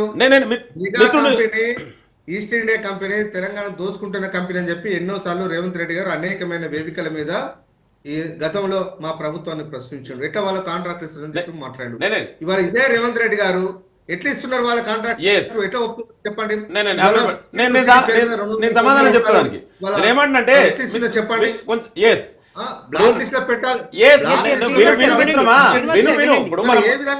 ఇద్దరం మాట్లాడితే ప్రజలకు అర్థం కాదు కదా, టీవీ ప్రేక్షకులు. నేనేమంటున్నానంటే మిత్రుడు చాలా మంచి ప్రశ్న అడిగాడు. అయితే మా కాంగ్రెస్ పార్టీ నిదానమైన అదేవిధంగా గౌరవ ముఖ్యమంత్రి విధానమైన రాహుల్ గాంధీ గారు కూడా చాలా స్పష్టంగా చెప్పారు, ఏ కంపెనీ అయినా లెజిటిమైజ్గా ఎవరు చేసినా మేము వెల్కమ్ చెప్తాం. ఎక్కడ కూడా కాంగ్రెస్ పార్టీ ముఖ్యమంత్రి రేవంత్ రెడ్డి ఇంకే నాయకుడు మా నాయకుడు అట్లా చెప్పలేదే. లెజిటిమైట్గా ఎవరైనా చేయొచ్చు కదా, నువ్వు కూడా చేయి. రేపు కవిత గారు కూడా కంపెనీ పెట్టొచ్చు, లిక్కర్ కంపెనీ పెట్టి చేస్తే లెజిటిమైట్గా ఇస్తే మేమేం వద్దనమే. లెజిటిమైజ్ ఎవరు వద్దనట్లేదు. ఎక్కడైతే ఇల్లీగల్ గా, ఎక్కడైతే ప్రభుత్వాన్ని క్విట్ ప్రోగా చేస్తే వద్దన్నాం తప్ప ఇల్లీగల్ గా చేయొద్దన్నాం. లీగల్ గా చేస్తే మీరు కూడా పెట్టాను.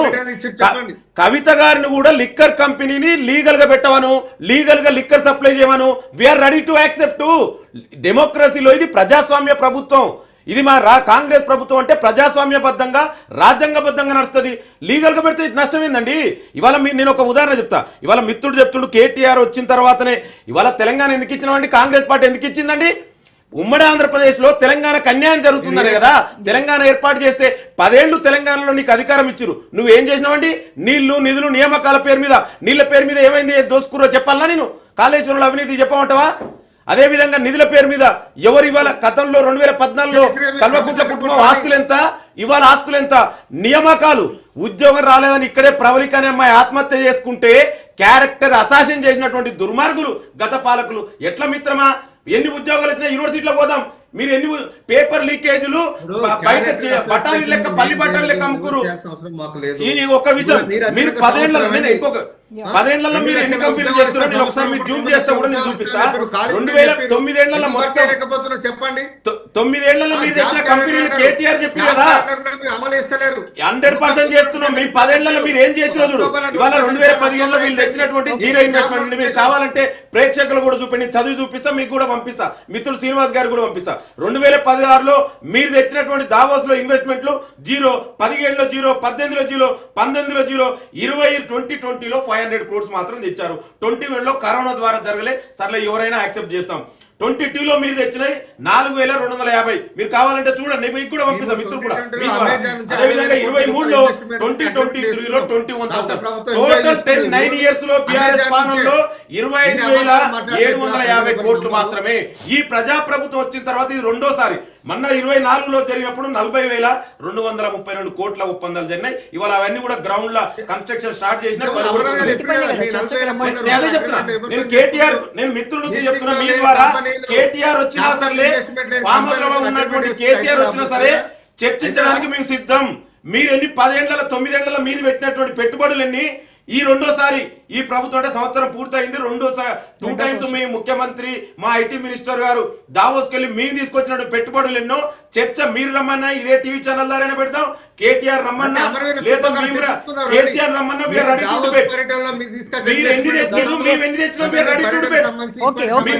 ఇంకొకటి మేము 2 సంవత్సరాలు అంటే 2 దఫాలుగానే 2,19,182 కోట్ల ఒప్పందాలు వచ్చినాయి. ఇది దాచుకునేది కాదండి, ఇదే దాపరికం కాదు, ఓపెన్ గా జరిగినటువంటి ఒప్పందాలండి. ఇవాళ అదే ఒప్పందంలో కేంద్ర యూనియన్ మినిస్టర్లు వచ్చారు, పక్క రాష్ట్ర మినిస్టర్ చీఫ్ మినిస్టర్ పోయిండు, పక్క రాష్ట్రంలో మహారాష్ట్ర చీఫ్ మినిస్టర్ పోయిండు. ఇదే ఒంటరిగా చేసుకుంది కాదు ఒప్పందాలు. నిన్ననే కట్టర్ గారు కూడా వచ్చి కూడా ఇంత పెద్ద ఎత్తున ఒప్పందాలు జరిగినందుకు తెలంగాణ రాష్ట్ర ప్రభుత్వాన్ని, ముఖ్యమంత్రిని, ఐటీ మినిస్టర్ ని అభినందించు. అంటే మా ప్రభుత్వం చేస్తున్న చిత్తశుద్ధిని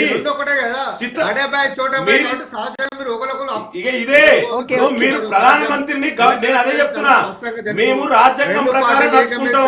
మోడీ దేశ ప్రధానిగా చూస్తాం, ఆయన రాజకీయాలు చేస్తాం, మేము రాజకీయాలు చేస్తాం. మీ లెక్క స్వార్థం కోసం శ్రీనివాస్ గారు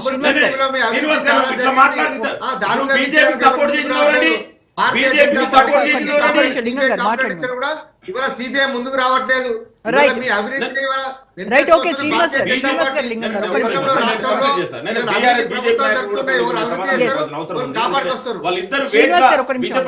నేనేమంటున్నంటే కేటీఆర్ రమ్మని మిత్రమా, 10 ఏళ్లలో ఎన్ని తెచ్చిండో, ఇప్పుడు మా ఐటీ మినిస్టర్ ఎన్ని తెచ్చిండో చర్చిద్దాం. ఎక్కడ ప్లేస్ వెన్యూ మీరు డిసైడ్ చేయండి. మీరు ఎక్కడికి రమ్మంటే ready to come, we will discuss. ఒక బీజేపీ నాయకుడు అమర్నాథ్ గారు మీరు వాటిని అడ్రస్ చేస్తారు. శ్రీనివాస్ గారు ఒక్క నిమిషం ఆగండి, ఒక్క నిమిషం ఆగండి. బీజేపీ నాయకుడు కూడా అంటే కాంగ్రెస్ ప్రజాప్రభుత్వం మీద Crisp గా చెప్పండి, ఆయన కొంచెం నేను అడగను. ఆయన ఇవాళ ఈ స్పష్టంగా కొన్ని 10 సంవత్సరాలు బీజేపీ నాయకుడైన మిత్రం శ్రీనివాస్ గారు మీరు సైలెంట్ గా ఉండండి దయచేసి. బీజేపీ నాయకుడు కూడా 10 కొన్ని సంవత్సరాల బీజేపీ కాలంలో నాయకుడైన కేటీఆర్ అయినా గారు కూడా తీసుకొచ్చిన కొన్ని నిధుల నిజాలు మీద ఒప్పుకున్నాడు. దావోస్ ఏంది అంటే మీద అరే ఆగు మిత్రమా, శ్రీనివాస్ ఇద్దరం గారు ఒక్క మాట్లాడితే నిధుల విషయంలో మేము మిత్రమా, సిద్ధంగా మిత్రమా, ఉన్నాం. చర్చకు శ్రీనివాస్ గారు. మాట్లాడడానికి ఒకరు మాట్లాడదాం. ఎందుకంటే ఇది మా కేటీఆర్ గారు వస్తారు. నేను- ఇవాళ నేను ఓకే, అదే ఓకే, చెప్తున్నా, ఓకే. రమ్మనండి. డేట్ మనం ఇవాళ ఫిక్స్ చేద్దాం. కేటీఆర్ ను మాజీ ముఖ్యమంత్రి ప్రస్తుత ముఖ్యమంత్రి చర్చ పెడదాం. ఆ లేదు, చర్చలో ఏదైనా మిగతా మాట్లాడదాం. విషయాలు మాట్లాడదాం. ఒక్క నిమిషం శ్రీనివాస్ గారు మీరు దయచేసి కామ్గా ఉండండి. నేనేమంటే బీజేపీ నాయకుడు అమర్నాథ్ కూడా అంటే ఆయన బీజేపీ నాయకుడైనా కూడా కొన్ని నిజాలను ఒప్పుకున్నందుకు నేను ముందుగా బీజేపీ నాయకుడికి అభినందనలు చెప్తున్నాను. ఎందుకంటే బీజేపీ నరేంద్ర మోడీ దేశ ప్రధాని అయిన తర్వాత ఏ విధంగా కేంద్ర ప్రభుత్వ రంగ సంస్థలైనటువంటి బిహెచ్ఎల్ ని ఇట్లాంటి ఐడిబిఎల్ అని ఇట్లాంటి ఎట్లా నాశనం చేస్తున్నారు, భ్రష్టు పట్టిస్తున్నారు, ప్రభుత్వ వ్యవస్థలన్నింటినీ కూడా నాశనం చేసి ప్రైవేట్ కంపెనీలకు అంబానీ ఆదాయాలకు దోషి పెడుతున్నారు అనేది ఆయన ఉదాహరణతో చెప్పిండు. ఇదే బిహెచ్ఎల్ ఆయనే ఒప్పుకున్నాడు. అది బీజేపీ ఇదే కాంగ్రెస్ ప్రభుత్వంలో నాడు హైదరాబాద్ ఇచ్చినటువంటి ఆగుమిత్రమా బిహెచ్ఎల్ ఇచ్చిన highest order book ఉందని అదే చెప్తున్నా నేను. నేను అదే చెప్తున్నా. 2 లక్షల కోట్ల order book ఉందని చెప్తున్నా. ఐడిఎల్ బిహెచ్ఎల్ 2 లక్షల కోట్ల order book అంటే తక్కువ నా పేరు ఎన్ని మీద. కాంగ్రెస్ ప్రభుత్వం తీసుకొస్తే ఇవ ప్రభుత్వ రంగ సంస్థలన్నిటి కూడా కుప్పగొల్చి నిర్విరామం చేస్తున్నాను IDPL ఎప్పుడు దయచేసి ఎప్పుడు- ఇవన్నీ కూడా IDPL కాంగ్రెస్ ఎప్పుడు close మీకు అయింది? 10 ఏళ్లలో మీరు తెచ్చిన కంపెనీలు చెప్పండి. IDPL హైదరాబాద్ ఎప్పుడు close మీరు అయింది? ఛాలెంజ్ చేస్తున్నాను. మీ రాజ్ న్యూస్ ద్వారా ఐ కెన్ ఛాలెంజ్ ఈ 10 ఏళ్లలో ఇప్పుడు 11 అంటే 11.5 సంవత్సరాల దగ్గర బీజేపీ కేంద్ర ప్రభుత్వం నరేంద్ర మోడీ ఈ హైదరాబాద్ కు తెలంగాణకి ఇచ్చినటువంటి ఎన్నిక మేము చెప్తాం. బిహెచ్ఎల్ మేము తెచ్చాం, కాంగ్రెస్ ప్రభుత్వం ఇచ్చింది. ఐడిపిఎల్ మీద తెచ్చాం, డిఆర్డిఓది మేము తీసుకొచ్చాం, నువ్వు IDPL ICL మేము కూడా తీసుకొచ్చాం, మీరే. డిఫెన్స్ IDPL ఫ్యాక్టరీ, మూసేది కూడా ఆర్డినెన్స్ మీరే. ఫ్యాక్టరీ మీద తెచ్చాం, IDPL మిదాని మూసేది కూడా మీరే. తీసుకొచ్చింది మేము. మిదాని హైదరాబాద్ కూడా చుట్టుపక్కల మూసేందుకు ఉన్న ప్రయత్నం చేసేది మీరే. కంపెనీలన్నీ తీసుకొచ్చింది మేము, కేంద్ర ప్రభుత్వ కంపెనీలు. మీరు 10 ఏళ్లలో ఐ కెన్ ఛాలెంజ్ ఎన్ని కంపెనీలు తెచ్చి తేకపోగా ఉన్న కంపెనీలన్నిటిని కూడా నిర్విరాం చేస్తారు కదా, ప్రైవేట్ పరం చేస్తారు కదా. ఇవాళ అది కాదు కదా, వీటిలో కొన్ని మూసేసింది మీరే కదా. అదే చెప్తున్నా. ఎవరు మూచి మీరు ఇవాళ కేంద్ర ప్రభుత్వం 10.5 సంవత్సరాలు ఎవరు రండి, దాదాపు 11 సంవత్సరాలుగా మరి మీరు IDPL తెప్పించవచ్చు కదా. మీరే కదా. ఎన్ని ఉద్యోగాలు ఇచ్చారు, మీరు ఎందుకు తెప్పిస్తలేరు? ఇవాళ మీరు చెప్తున్నారు కదా ఇవి డెవలప్ కావాలండి, మరి మీరు ఎందుకు ఇవ్వరు? ఇవాళ హైదరాబాద్ మీరు ఏం చేసిరో చెప్పాలండి. ఇవాళ బుల్లెట్ ట్రైన్ ఎక్కడ ఇచ్చారండి? ముంబై నుంచి సూరత్కి ఇచ్చారు. మరి తెలంగాణ ఏం పాపం చేసింది? తెలంగాణకి ఇవ్వచ్చు కదా. 11 సంవత్సరాలు దాదాపుగా మీరే ఉన్నారు కదా. ఇవాళ గిఫ్ట్ సిటీ గుజరాత్కి ఇచ్చారు. మరి ఆ గిఫ్ట్ సిటీ మా హైదరాబాద్ పాపం ఏం చేసింది? హైదరాబాద్ కూడా గిఫ్ట్ సిటీ ఇవ్వండి. స్మార్ట్ సిటీ పేరు మీద నిధులన్నీ ఇస్తున్నారు. మరి హైదరాబాద్ కూడా ఇవ్వండి. మూసి రీజనవేట్ చేస్తున్నాం, దానికి కూడా నిధులు ఇవ్వండి. తప్పే ఉందండి. ఇవి గంగానదికి 1000 కోట్లు ఇచ్చారు కదా, 20,000 కోట్లు. మరి మూసీ నదికి ఇస్తే నష్టమే ఉందండి? మూసీ నది పాపం చేసిందా? ఒక మేము ఇచ్చినటువంటి పాలమూరు రంగారెడ్డి జాతీయ హోదా అడుగుతున్నాం, ఇప్పటి వరకు ఇవ్వలే.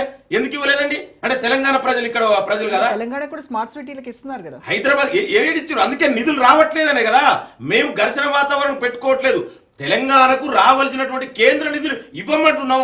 మేము ఐటీఆర్ ప్రాజెక్ట్ ఇచ్చినాం కాంగ్రెస్ ప్రభుత్వంలో, అది గుజరాత్ ఎందుకు తీసుకుపోయారండి? ఇవాళ ఐటీఆర్ ప్రాజెక్ట్ వస్తే లక్షల మందికి ఇవాళ ప్రత్యక్షంగా పరోక్షంగా హైదరాబాద్ స్థానిక యువతకు, తెలంగాణ యువతకు ఉద్యోగాలు వచ్చేవి. మీరు ఎందుకు తీసుకుపోయారండి? ఇవన్నీ మీరు తీసుకోపోక వేగంగా ప్రచారాలు చేయండి దయచేసి. కాంగ్రెస్ పార్టీకి ఇంకా చాలా విషయాలు తెలుసుకోవాలి. బిహెచ్ఎల్ సంస్థ 55 రూపాయల షేర్ ప్రైస్ ఇవాళ 300 రూపాయలకు వచ్చింది. 2 లక్షల కోట్ల. అరే ఆగండి, మీరు ఎందుకు చేస్తలేరు? మీరు చేపియొచ్చు కదా కంపెనీ ఎంప్లాయ్మెంట్ ఈవెంట్స్ అయితే మాట్లాడుతున్నారు కదా. యూపీ హయాంలో కంపెనీ చూపెట్టు. మేము ఎందుకు తీసుకొస్తాం కంపెనీ? కేంద్ర ప్రభుత్వం మరి ఎందుకు చేస్తుందండి? కేంద్ర ప్రభుత్వం దేనికోసం? ఈ రాష్ట్ర ప్రభుత్వం తీసుకొచ్చేది. ఏం మాట్లాడుతుంది? కేంద్ర ప్రభుత్వం నీకు తెలుసా లేదా? రాజ్యాంగం రాజ్యాంగంలో ఉంది. బిహెచ్ఎల్ కేంద్ర ప్రభుత్వ సంస్థ, అది కేంద్ర ప్రభుత్వ సంస్థలు కేంద్రం ఇవ్వకపోతే రాష్ట్రాలు ఇస్తాండి. ఏం చేస్తామండి? కేంద్ర ప్రభుత్వ సంస్థ హైదరాబాద్ తెలంగాణ ఏం పాపం చేసింది? నువ్వు కేంద్రం ఎట్లుందండి? కేంద్రం నీకు తెలియకపోతే తెలుసుకో. ఇప్పుడు గిఫ్ట్ సిటీ గుజరాత్ కి ఇచ్చింది, బుల్లెట్ ట్రైన్ గుజరాత్ నుంచి ముంబై తీసుకుపోయింది. మరి తెలంగాణ ఏం పాపం చేసింది? గంగా నదికి 1000 కోట్లు ఇచ్చినావు, తెలంగాణ మూసీ నదికి ఎందుకు 1000 కోట్లు ఇవ్వవు? అరే దాని గురించి చెప్పకుండా ఇవ్వము అంటే ఈ దేశంలో లేవు. మేము ట్యాక్స్ కడతలేదా? ఈ తెలంగాణ ప్రజలు ట్యాక్స్ కడతలేరా? తెలంగాణ ప్రజలు ఒక పని చేయండి, వారిని మొత్తం స్పీచ్ గట్టిగా మాట్లాడద్దు. లింగం గారు గట్టిగా మాట్లాడితే కాదు, గట్టిగా మాట్లాడదు. ఎవరు ఇంటరప్ట్ చేయట్లేదు, మిమ్మల్ని ఎవరు ఇంటరప్ట్ చేయట్లేదు. చెప్పడం మీరు వినండి ఫస్ట్. సమాధానం చెప్పండి. నేను సూటి కడతాను. ఎన్ని ప్రభుత్వ 11 ఏళ్ళు తెలంగాణకు మీరు చేసినటువంటి కంపెనీల పేరు మేడం, పబ్లిక్ ట్రాన్స్పోర్ట్లో MMTS phase 2కు తెలంగాణ ప్రభుత్వం నుంచి ఇవ్వాల్సిన 40% నిధులు ఇవ్వకుంటే కేంద్ర ప్రభుత్వము డైరెక్ట్గా 100% నిధులతోని MMTS phase 2 స్టార్ట్ అయింది, ఇప్పుడు అది నడుస్తున్నది. అట్లాగే రైల్వే ప్రాజెక్టులు మొత్తం రాష్ట్రంలో 33 రైల్వే స్టేషన్లు ఇంక్లూడింగ్ సికింద్రాబాద్ రైల్వే స్టేషన్ 720 కోట్లతోనే సికింద్రాబాద్ రైల్వే స్టేషన్ డెవలప్ అయింది. మొన్నటికి మొన్న చెర్లపల్లి ఇనాగ్రేట్ అయింది, వెళ్ళి చూడండి. కళ్ళు లేని కబోదులకు మనం మాట్లాడలేం కదా. తెలంగాణకి ఏం చేసినా స్పెషల్ చెర్లపల్లి అని చంద్రమండలంలో ఉందా? అంగారక గ్రామం మీద ఉందా? చెర్లపల్లి ఎక్కడ ఉంది?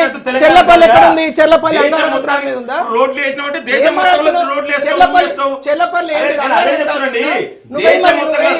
చట్టంలో ఉన్నటువంటి హామీలు ఎందుకు అమలు చేయలే? నేను ఐటీఆర్ ప్రాజెక్ట్ నువ్వు ఎందుకు ఇవ్వలే? అన్ని రాష్ట్రాలకు ఇచ్చినట్టు రోడ్లు వేసినావు, ట్రైన్లు ఇచ్చినావు, దాంట్లో నువ్వు తెలంగాణకి ఏం చేసినావు? స్పెసిఫిక్ గా తెలంగాణ కోసం ఏం చేశారనేది చెప్పండి. లింగం గారికి భగవంతుడు ఒక పెద్ద నోరిచ్చిండండి. ఆ నోరుతోనే ఆయన గట్టిగా అరుస్తున్నాడు. మీరు లాజిక్ గా మాట్లాడండి. లాజిక్ లేకుండా చెర్లపల్లి ఏ గ్రామం మీద ఉంది? చెర్లపల్లి అంగారక గ్రామం మీద ఉందా? తెలంగాణ లేదా? దాని బాగా తెలంగాణ కేసినావు. అరే నువ్వు ఇప్పుడు పాలమూరు రంగారెడ్డి జాతీయ పోతే ఎందుకు అయితే ఆయన ఆపండి. నాకంత నోరు ఇవ్వలేదు భగవంతుడు, అంత అరిచే ఓపిక లేదు.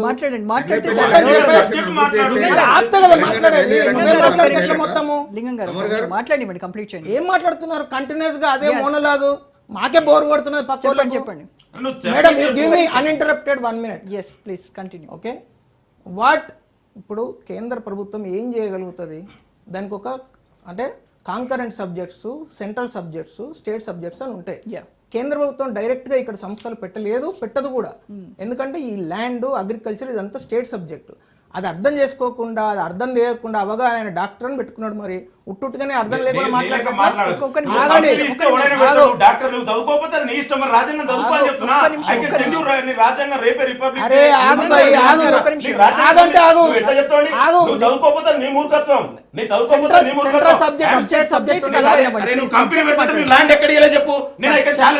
ఏ కంపెనీకి నువ్వు ఒక కంపెనీ ఏర్పాటు చేస్తే ల్యాండ్ ఇవ్వనప్పుడు మేము అడగాలి కదా.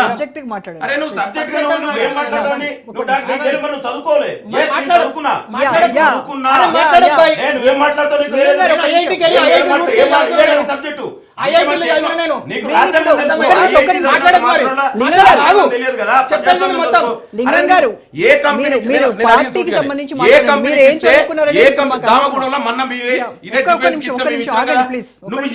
ఇవ్వకపోతానాలే.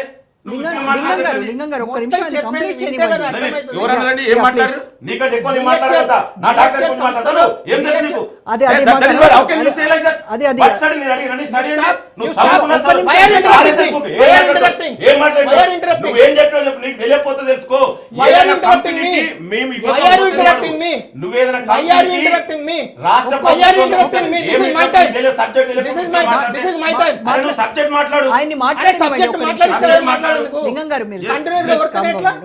సబ్జెక్ట్ మాట్లాడు.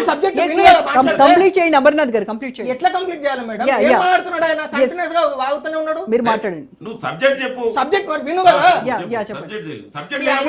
ఒక్క నిమిషం అండి ప్లీజ్, మీరు మాట్లాడండి. కేంద్ర ప్రభుత్వము రైల్వేస్ డెవలప్ చేసింది అంటే ఆయన రైల్వేస్ చేయకుండా ఏం చేస్తారంటాడు. చెర్లపల్లి డెవలప్ చేసిందంటే అంగారక గ్రామం మీద ఉన్నట్టు తెలంగాణ డెవలప్మెంట్ అంటాడు. తెలంగాణకి స్పెషల్ గా కేంద్రం ఏమొచ్చింది అడుగుతున్నారు. Cherlapalli railway terminus development special కాదా మేడం? చెర్లపల్లి రైల్వే టర్మినస్ ఇప్పటివరకు ఎవరైనా చేసిర్రా? MMTS phase 2 ఎవరు తీసుకొచ్చారు మేడం? సైన్స్ సిటీ ఎవరు తీసుకొచ్చారు? కనీసం నవోదయ ఒక్కొక్క డిస్ట్రిక్ట్ హెడ్ క్వార్టర్స్ లో నవోదయ కోసం 5 ఎకరాలు అడిగితే ప్రీవియస్ గవర్నమెంట్ ఒక్క డిస్ట్రిక్ట్ లో కూడా నవోదయకి ఇవ్వకుంటే మొన్నటికి మొన్న 8 నవోదయాలు వచ్చినాయి. ఎందుకు వచ్చింది? నవోదయాలు ఎందుకు వచ్చినాయి? ఆ నవోదయాలు ఇప్పుడు ల్యాండ్ ఇచ్చింది కాబట్టి వచ్చింది. మొత్తం దేశంలో ట్రైబల్ యూనివర్సిటీస్ ఒకటి ఆంధ్రప్రదేశ్ లో ఉన్నది, ఒకటి తెలంగాణ ఉన్నది. Second tribal university is being Telangana. Srinivas గారు మీకు టైం ఇస్తాను, ఒక నిమిషం ఆగండి. తెలంగాణ గవర్నమెంట్ తెలంగాణ కోసం ములుగులో ట్రైబల్ యూనివర్సిటీ తీసుకొస్తే దాని ల్యాండ్ ఇవ్వాలి ప్రీవియస్ గవర్నమెంట్. ఇప్పుడు గవర్నమెంట్ ఇచ్చిన తర్వాత 1 year నుంచి దాని ల్యాండ్. శ్రీనివాస్ గారు మీ మాట ఎవరికి వినపడదు, దయచేసి ఆగండి, ఓవర్లాప్ అవుతోంది. శ్రీనివాస్ గారు, భారతీయ జనతా పార్టీ ఎందుకంటే శ్రీనివాస్ గారు నా మాట వినిపిస్తోంది మీకు? 2014 కన్నా ముందు హైదరాబాద్ డెవలప్మెంట్ మీరు చూడండి. సైబరాబాద్ ఎప్పుడు డెవలప్ అయింది? 2014 కన్నా ముందే ఉంది కదా. కనీసం ఒక్క ప్లేస్ అన్న కొత్త ప్లేస్ డెవలప్ అయిందా అండి ఐటీ సెక్టర్లో? పోచారం అప్పుడే అయిపోయింది, రహేజ మైండ్ స్పేస్ అప్పుడే అయిపోయింది, ఫైనాన్షియల్ డిస్ట్రిక్ట్ కూడా అప్పుడు యూపీఏ గవర్నమెంట్లో ఉన్నప్పుడే అయిపోయింది. 10 సంవత్సరాలలో వీళ్ళకి అవకాశం ఇచ్చిన అర్బన్ డెవలప్మెంట్ మినిస్టర్ కావచ్చు, లేకుంటే అప్పటి ప్రభుత్వం కావచ్చు, 10 సంవత్సరాలలో ఒక్క ప్లేస్ కూడా కొత్తగా ఐటీ డెవలప్మెంట్ చేయలేదు. కావాలంటే ఒక బిల్డింగ్ పేరు చెప్పండి, నేను వచ్చి చూస్తాను. ఓకే. రెండో విషయం ఏంటంటే, ఇందాక మిత్రుడు లింగం గారు చాలా బిగ్గర మాట్లాడుతున్నాడు, దానివల్ల ప్రయోజనం ఉండదు మేడం. ఎందుకంటే ఏ రాష్ట్రంలో అయినా కంపెనీకి సంబంధించిన ఇన్సెంటివ్స్ కానీ ఇవన్నీ ఎవరిస్తారు? రాష్ట్ర ప్రభుత్వం ఇస్తుంది. మీరు వస్తే వద్దంటామా అంటే, సంవత్సరం అయింది కదా నువ్వు గవర్నమెంట్లోకి వచ్చి, మిగతా ప్రీవియస్ 10 సంవత్సరాల్లో గవర్నమెంట్ ఏం చేయలేదని చెప్తే నువ్వు టీఆర్ఎస్ వకాలతో పుచ్చుకుంటే ఎట్లా? నేను చెప్పేది పూర్తిగా వినాలే. అంతే మరి నేను 10 సంవత్సరాలు వికారాబాద్ లో కేంద్ర ప్రభుత్వం రక్షణ సంఘం సంబంధించిన వ్యవస్థకు ల్యాండ్ చెప్పేది వినండి. 10 సంవత్సరాలలో కేంద్ర ప్రభుత్వ రంగ సంస్థలు తెలంగాణలో ఉన్నాయి, లైవ్ లో ఉన్నాయి, అన్ని కూడా అద్భుతంగా డెవలప్ అవుతున్నాయి. ఇదే బిహెచ్ఎల్ సంస్థలో ఈ రోజు ఆర్డర్ బుక్ పెరిగిందా లేదా చూడండి మీరు. ఇదే ఆర్డినెన్స్ ఫ్యాక్టరీ, ఇదే మిగాని ఒక్క నిమిషం శ్రీనివాస్ గారు, తెలంగాణకు ఎన్ని కేంద్ర ప్రభుత్వ సంస్థలను ఎస్టాబ్లిష్ చేసిరు? రైట్, మనకి టైం సరిపోదు. శ్రీనివాస్ గారు మేడం చెప్పండి. చెప్పండి. ఇందాక మీరు ఏదో మాట్లాడారు, మాకు ఎవరికి ఏం వినపడలేదు, ఓవర్లాప్ అయింది. మేడం ఇప్పుడు తెలంగాణలో ఒక చెర్లపల్లి టర్మినల్ ఒకటి ఏర్పాటు చేసి దాన్ని డెవలప్ చేస్తున్న ఒకటి సరిపోదు కదా. ఇవాళ విభజన చట్టం లోపల కాజుపేటలో రైల్వే కోచ్ ఇస్తా అని చెప్పారు. ఎందుకు ఇవ్వాలి? ఎక్కడ ఇచ్చారు? 60 ఎకరాలు అడుగుతా ఇవ్వలేదు వాళ్ళు. ప్రీవియస్ రైల్వే ప్లేస్ లో ఇప్పుడు డెవలప్ చేసుకోవాల్సి వచ్చింది ఆ ల్యాండ్ ఇవ్వకుంటే. మేము ల్యాండ్ ఇచ్చడానికి మేము సిద్ధమైపోయాం, మీరు సిద్ధంగా లేరు. విభజన చట్టం నుండి ఏ అంశాన్ని కూడా మీరు అమలు చేయడానికి ఇప్పుడున్న భారతీయ జనతా పార్టీ ప్రభుత్వం గడిచిన 10 సంవత్సరాల లోపల ఎక్కడ మీరు ముందుకు రాలేదు. ఎంతసేపు రాష్ట్రాల మధ్య తాకులాటలు పెట్టడానికి చూసే ప్రయత్నం చేస్తే తప్ప ఎక్కడ కూడా మీరు ప్రధాన పాత్ర వహించి ఈ సమస్యను పరిష్కరించే పనిచేయాలి. ఎందుకంటే యూపీఏ ప్రభుత్వం ఆనాడు విభజన చట్టం పెట్టింది కాబట్టి మాకు సంబంధం లేదు, 4 గోడల మధ్య బిల్లు పాస్ చేసిరు, బలవంతంగా రాష్ట్రాన్ని ఇచ్చారని చెప్పి నరేంద్ర మోడీ గారే అక్కసగాకి పార్లమెంట్ లోపల. అలాంటి మీకు తెలంగాణ అభివృద్ధి చేసే చిత్తశుద్ధి మీకు లేదు. తెలంగాణ ప్రజలకు చాలా స్పష్టంగా తెలుసు. అవసరం వచ్చినప్పుడు మరొకసారి ఖచ్చితంగా మీకు బుద్ధి చెప్పే రోజులు చాలా స్పష్టంగా ఉన్నాయి. ఇవాళ కేంద్ర ప్రభుత్వం రాష్ట్రాల మీద సీతకన్ను చూడొద్దని చెప్పి ఎన్నోసార్లు మా ముఖ్యమంత్రి గారు మాట్లాడారు. హైదరాబాద్ దశకు కనీసం సమాచారం ఇవ్వకుండా కూడా నరేంద్ర మోడీ ఒక్కడే కోవిడ్ సమయంలో కూడా ఒక్కడే కంపెనీ చుట్టూ తిరిగిండు. వస్తే కూడా రావద్దని చెప్పి సమాచారం అందించారు. అంటే ఒక డిక్టేటర్షిప్, ఏక కేంద్ర ప్రభుత్వ లక్షణాలు భారతదేశంలో ఇంప్లిమెంట్ చేయాలని ఒక ఆలోచన ఇవాళ నరేంద్ర మోడీకి భారతీయ జనతా పార్టీ. ఒకటే ప్రశ్న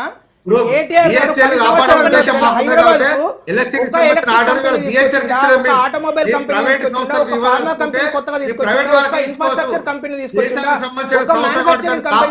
చెప్పండి. ప్రభుత్వం 10 సంవత్సరాలు ఒక పేరు చెప్పండి, ఎక్కొద్దు, ఒకటే ఒక పేరు చెప్పండి.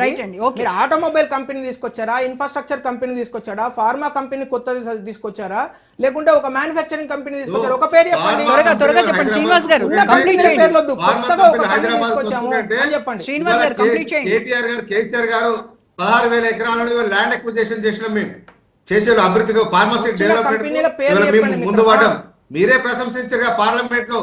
చాలా అద్భుతంగా పనిచేస్తుందని చెప్పి ఇవాళ అధికారం కేటీఆర్ గారు 10 సంవత్సరాలలో ఒక్క కంపెనీ కూడా తీసుకురాకుండా, మనం మాట్లాడుకున్నాం 2022లో అది ఏస్ నెక్స్ట్ జెన్ అనే సంస్థతోని ఫార్ములా ఈ రేస్ పెట్టిన తర్వాత ఒక్క ఎలక్ట్రిక్ ఈ మొబిలిటీ కంపెనీ రాలేదండి తెలంగాణలో.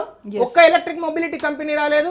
పక్క రాష్ట్రమైన కర్ణాటకలో వచ్చింది, పక్క రాష్ట్రమైన ఆంధ్రప్రదేశ్ వచ్చింది, పక్క రాష్ట్రమైన గుజరాత్ వచ్చింది. ఒక్క ఎలక్ట్రిక్ మొబిలిటీ కంపెనీ కూడా తీసుకురాలేదు కేటీఆర్ గారు.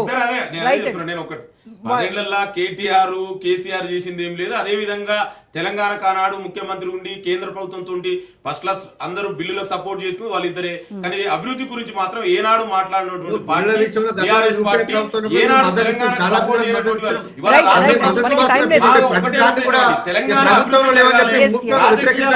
ఇక్కడ కేంద్ర ప్రభుత్వం బాధ్యతగా తెలంగాణకు ఇవ్వాలి, విభజన చట్టంలో ఉన్నటువంటి హామీలు అమలు చేయాలి.